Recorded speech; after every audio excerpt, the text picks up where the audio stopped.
Welcome to the Debt to Financial Freedom podcast. Yeah, that makes a lot of sense. So really, to your point earlier, it's not so much about how much you earn. It's really around your awareness on your spending and cash flow management. I feel like that's a common thing that people struggle with because not all expenses come out the same periodic structure. Some of them, like you said, are going to come out 6 monthly or annually. And if you don't have some way of tracking that, you may allocate funds that you shouldn't have allocated. So and if you put it into, say, an IRA or something that you can't withdraw out again, it's risky because now you need that expense and now you have to borrow the money. Yep. Do you help clients to create multiple accounts or buckets and have different, purpose for each of those buckets, and then automate the transfers so when they get paid, they allocate a certain amount to each of them and they only give themselves a certain amount to spend, and the rest of it, they've already accounted for bills that are obviously due that month, even the stuff that's, annual and things like that? Yeah, absolutely. So one thing I'll talk with clients is say, okay, let's kind of set up our finances. I personally do this, and I love doing it with clients too because I think it makes it so easy, is we have an account, our checking account. This is where you can spend out of it. This is the money that you can spend every month. That's your checking. That's used to pay bills that month. Then you have a sinking fund account. We like to keep these somewhere we have high yield savings. So these are the things that are annual. So, maybe like you have a pet, I have a dog. My dog, whenever she goes to the vet, it's always like $1,000, it feels like. So every month you just take and you set aside enough so that way at the end of the year, or like whenever they go, you have enough set aside in that account. That's your sinking fund account.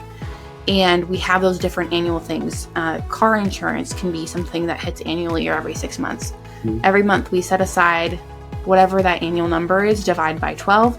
We're putting it in that sinking fund account. That way when the time comes, you just pay it from that account, and we're not worrying about, okay, like you said, we accidentally allocated that money towards something else. It's really trying to get away from having such peaks and valleys in our spending, where we have really high spend months, really low spend months, and to even it out across the year. What can we look at that maybe we just need to break out and just put throughout the year? Then I like to have a third account. It's our emergency fund account. It's another high yield savings. Not everybody does this. I highly encourage it to be at a separate bank from your primary high yield savings account though, just because it's a nice way to keep it out of sight, out of mind, and you're never tempted to touch it if it's not the thing that you log in and see all the time. You have to go consciously look at that, because our emergency fund, people can fight me on this, but I don't believe that car maintenance, like oil changes, tires, anything like that, that's not an emergency. That's just part of owning a car. At some point you're going to have to do that. And so let's put that money in your sinking fund, and then our emergency fund is like, if you lose a job or if there's some sort of accident in which you have much higher expenses and, you get in a car accident, you need to replace your car or something like that happens, and you have that money set aside. It's not those regular things that come with owning a home. You're going to have home maintenance. Let's make sure we're setting money aside for that. Owning the car, you're going to have car maintenance. Things like that. It's really having those conversations of what are potentials that are here. And I love to work on getting people out of the mindset of getting oil changed an emergency.